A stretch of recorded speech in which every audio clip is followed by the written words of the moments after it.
Effect ന്യൂസിലേക്ക് ഇവർക്കും സുസ്വാഗതം. നമ്മൾ ആദ്യം വിചാരിച്ചത് മുസ്ലിം ലീഗും ജമാഅത്തെ ഇസ്ലാമിയും തമ്മിലൊരു അണ്ടർസ്റ്റാൻഡിങ് ഇല്ലെന്നാണ്. ഇവർ രണ്ടും സെപ്പറേറ്റ് ഓർഗനൈസേഷൻസ് ആണെന്നാണ് ഒരു കൺവെൻഷണൽ ഒരു തിങ്കിങ്. പക്ഷേ ഈ ഇലക്ഷനിൽ അങ്ങനെ ആയിരുന്നില്ല. ഇനിയിപ്പോൾ അത് പെർമനൻ്റ് അണ്ടർസ്റ്റാൻഡിങ് ആണോ, ഈ ഇലക്ഷന് വേണ്ടിയായിരുന്നോ, അത് അവർ ക്ലാരിഫൈ ചെയ്യട്ടെ. പക്ഷേ ജമാഅത്തെ ഇസ്ലാമി പറയുന്ന കാര്യങ്ങളും മുസ്ലിം ലീഗ് പറയുന്ന കാര്യങ്ങളും ഒരു നല്ല ഒരു അണ്ടർസ്റ്റാൻഡിങ്, ഒരു അന്തർധാരണ ഉണ്ട് എന്നാണ് ഞങ്ങളുടെ ഒരു അഭിപ്രായം. അതാണെങ്കിൽ അത് കറക്റ്റല്ല. മുസ്ലിം ലീഗിനെ കുറിച്ച് ഞാനൊന്നും പറഞ്ഞിട്ടില്ല. കാരണം മുസ്ലിം ലീഗ് ഭരണഘടനയിൽ വിശ്വസിക്കുന്ന ഒരു പാർട്ടിയാണെന്ന് ഞാൻ മനസ്സിലാക്കുന്നത്. നാടിൻ്റെ വികസനത്തിനെ കുറിച്ച് അവർക്കൊരു അഭിപ്രായമുണ്ട്, അത് ആഗ്രഹിക്കുന്ന പാർട്ടിയാണ് ഇതുവരെ മനസ്സിലാക്കിയത്. പക്ഷേ കൊടുങ്ങല്ലൂരും എത്രയോ സ്ഥലത്ത് അവർ ചെയ്ത കാര്യങ്ങൾ നമ്മൾ കണ്ട് പരിശോധിച്ച് പഠിക്കുമ്പോൾ അതാണോ എന്നൊരു ചോദ്യമുണ്ട്. അതിനൊരു ചർച്ച നടത്തണം. അവർ ക്ലാരിഫൈ ചെയ്യട്ടെ, ഞങ്ങൾ ജമാഅത്തെ ഇസ്ലാമിൻ്റെ ഒപ്പം അല്ലാന്ന്. ഞാൻ ആദ്യം മുതൽ പറയുന്നൊരു കാര്യമാണ്, ആദ്യം നിങ്ങളെല്ലാവരും കേട്ടതാണ്, അപ്പോൾ ഇത് പുതിയ കാര്യമൊന്നുമല്ല. ജമാഅത്തെ ഇസ്ലാമി ഈ നാട്ടിൽ വന്ന് നമ്മുടെ നാടിൻ്റെ രാഷ്ട്രീയം തീരുമാനിക്കാൻ തുടങ്ങിയാൽ, ഞാൻ ഒരു പാരലായിട്ട് പറയല്ല, ബംഗ്ലാദേശിൽ എന്ത് നടക്കുന്നു, അവിടുത്തെ ജമാഅത്ത് എന്ത് ചെയ്യുന്നു എന്ന് എല്ലാവർക്കും അറിയാം. ഇത് ഒരു ശരിയായ കാര്യമല്ല. അപ്പം ജമാഅത്ത്, ഇത് ഞാൻ മാത്രമല്ല പറഞ്ഞത്. ഇന്നലെ ആരാണ് ലെഫ്റ്റിൻ്റെ AK ബാലൻജി എന്താ പറഞ്ഞത്? അവർക്ക് അറിയണമല്ലോ. AK ബാലൻജി ഇപ്പോൾ പറയുമ്പോൾ മാറാട് ആ ഇൻസിഡൻറ്റ് നടന്നപ്പോൾ ആരായിരുന്നു ജമാഅത്തെ ഇസ്ലാമിൻ്റെ പിന്തുണ എടുക്കുന്ന പാർട്ടി? CPM ആയിരുന്നില്ലേ? അപ്പോൾ അവരിപ്പോൾ ജമാഅത്തെ ഇസ്ലാമി വന്നാൽ മാരാട് പോലെ ഒരു ഇൻസിഡൻറ്റ് ഇനിയും ഇനി ഉണ്ടാവും എന്ന് പറയുമ്പോൾ അവർ അറിഞ്ഞിട്ടല്ല പറഞ്ഞത്. അപ്പോൾ ഇതിനെക്കുറിച്ച് ചർച്ച ചെയ്യണമെന്നാണ് ഞങ്ങൾ ആഗ്രഹിക്കുന്നത്. ഞാൻ ABC ആണ് എന്നാണെന്നൊന്നും പറയാൻ ആഗ്രഹിക്കുന്നില്ല. പക്ഷേ നാടിൻ്റെ വളർച്ചയ്ക്കും നാടിൻ്റെ ഭാവിക്കും ഇങ്ങനത്തെ രാഷ്ട്രീയം നമ്മുടെ നാട്ടിൽ വർദ്ധിക്കാൻ പാടില്ല. പിന്നെ കോൺഗ്രസ് പോലെ ഒരു വീക്ക് പാർട്ടീനെ ഇവർ കൺട്രോൾ ചെയ്യുന്നുണ്ടോ ചെയ്യുന്നില്ല എന്നൊരു സംശയം എല്ലാവർക്കും ഉണ്ട്, ജനങ്ങളുടെ പൊതുസമൂഹത്തിലുണ്ട്.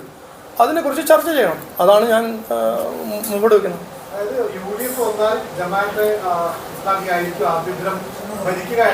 അതൊന്നും ഞാൻ പറയുന്നില്ല. അതിനെ കുറിച്ച് ചർച്ച ചെയ്യണം എന്നാണ് ഞാൻ പറയുന്നത്. ഞാൻ ഒരു കൺക്ലൂഷനിൽ എത്തിയിട്ടില്ല.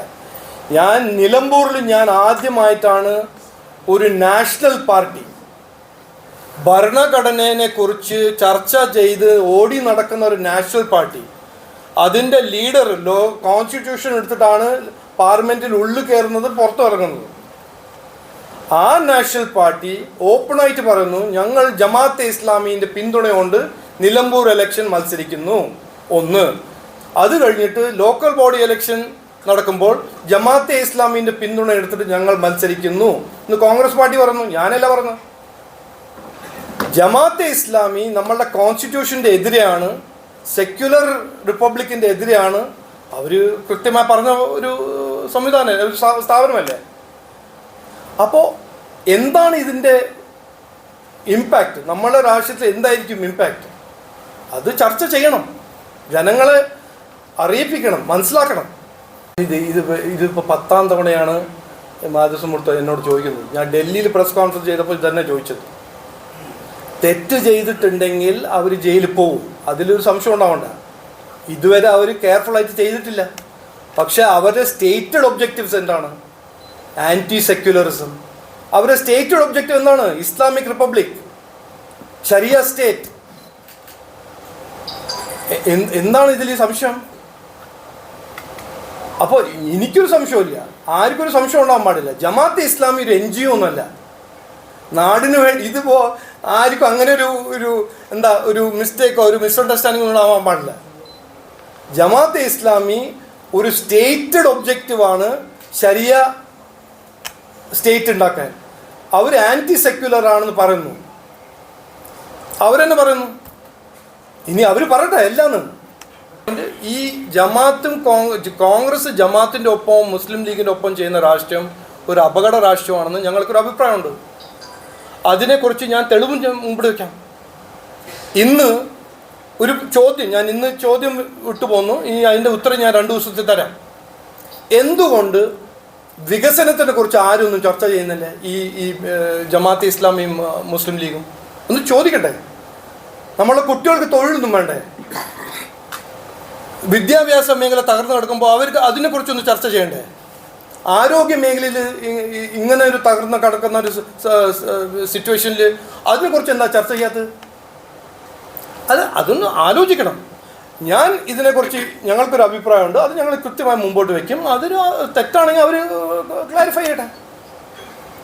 ഈ നാട്ടിൽ ജനങ്ങളുടെ പ്രശ്നങ്ങൾ പരിഹരിക്കുന്ന പൊളിറ്റിക്കൽ പാർട്ടീസ് മാത്രമേ വരാൻ പാടുള്ളൂ എന്നാണ് എൻ്റെ ഒരു അഭിപ്രായം, ഞങ്ങളുടെ ഒരു അഭിപ്രായം. ആ ഒരു വികസന മത്സരത്തിൽ ആരാണെങ്കിലും വരട്ടെ, മത്സരിക്കട്ടെ, ജനങ്ങളുടെ വിശ്വാസം നേടാനും തേടാനും അവർ അധ്വാനിക്കട്ടെ.